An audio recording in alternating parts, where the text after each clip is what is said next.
The markets, of course, opened just 8 minutes ago down at the stock exchange and already up almost 800. This is a major rebound today after the S&P 500 faced its worst day since the financial crisis. Joining me now, CNBC contributor and my dear friend Ron Insana.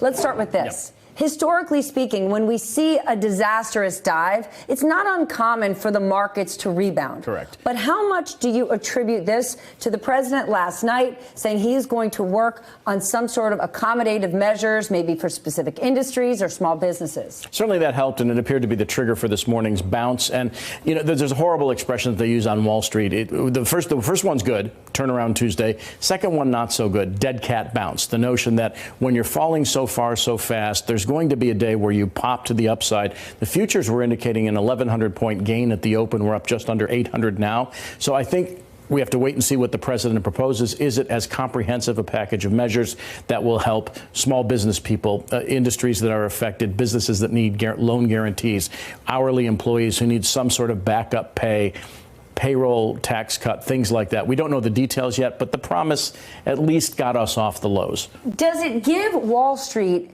at least confidence that the president is now taking this thing seriously? I mean, even yesterday, when he continues to compare it to the flu, investors are left shaking their heads going, why on earth is Larry Kudlow, the national economic advisor to the president, telling us to buy stocks? That ain't even his job. And he did that when the market was down 7%, and we have since fallen a full 19.8% from the most recent peak to yesterday's low. So that would have been... Has he made any comments taking responsibility for that, for those mom and pops out there that might listen to the most senior economic advisor in our government? If they went out there and bought stocks, is he held accountable? I don't think so. And, you know, we've heard this from officials from time to time that, you know, the long-term health of the economy is fine. And so this represents a buying opportunity. That may well be true over the longer run.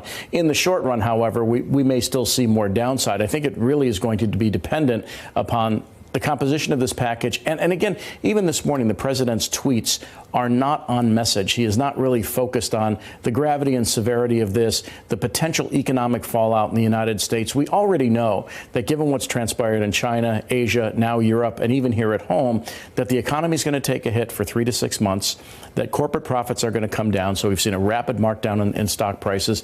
And so we're not quite out of the woods yet. It would help if the president remained on message, and it would probably help even more if it was more science focused on the one hand, and then, of course, big bazooka-style economic programs on the other to instill some confidence in Wall Street. Hey there, I'm Chris Hayes from MSNBC. Thanks for watching MSNBC on YouTube. If you want to keep up to date with the videos we're putting out, you can click subscribe just below me or click over on this list to see lots of other great videos.